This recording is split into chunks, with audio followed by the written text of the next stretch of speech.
चंद्रपूर शहरातील निसर्गरम्य अशा रामबाग मैदानावर जिल्हा परिषदेच्या इमारतीचं बांधकाम सुरू झालंय। या बांधकामाला स्थानिक जनता तसंच शहरातील खेळाडू आणि युवकांनी विरोध केलाय। या निर्णयाला विरोध करण्यासाठी इमारतीसाठी खोदलेल्या खड्ड्यातच महापंचायत घेण्यात आली आहे। हा निर्णय रद्द करावा या मागणीसाठी सेव्ह रामबाग ग्राउंड, रामबाग मैदान बचाव संघर्ष समितीच्या बॅनरखाली रामबाग मैदानावर जिल्हा परिषदेच्या इमारतीसाठी खोदलेल्या खड्ड्यात महापंचायत घेण्यात आली।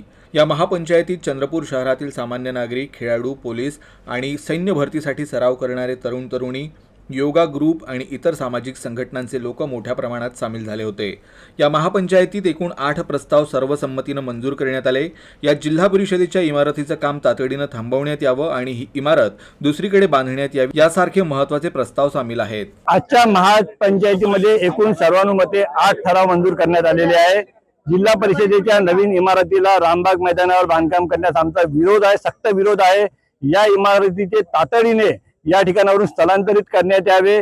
शहरात विविध भागामध्ये 5 ते 6 नवीन मैदाने विकसित करण्यात यावी आणि यापुढे विकासाच्या नावाखाली शहरातील कोणत्याही इमारतीचा, कोणत्याही नैसर्गिक ठिकाणाचा किंवा कोणत्याही मैदानाचा, इमारतीच्या नावाखाली कोणत्याही क्रीडा मैदानाची हत्या करू नये या ठरावाची ही मागणी आहे।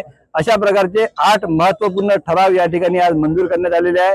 शासनाने, प्रशासनाने या ठरावांची दखल घेऊन उचित कार्यवाही करावी अशी आमची मागणी आहे।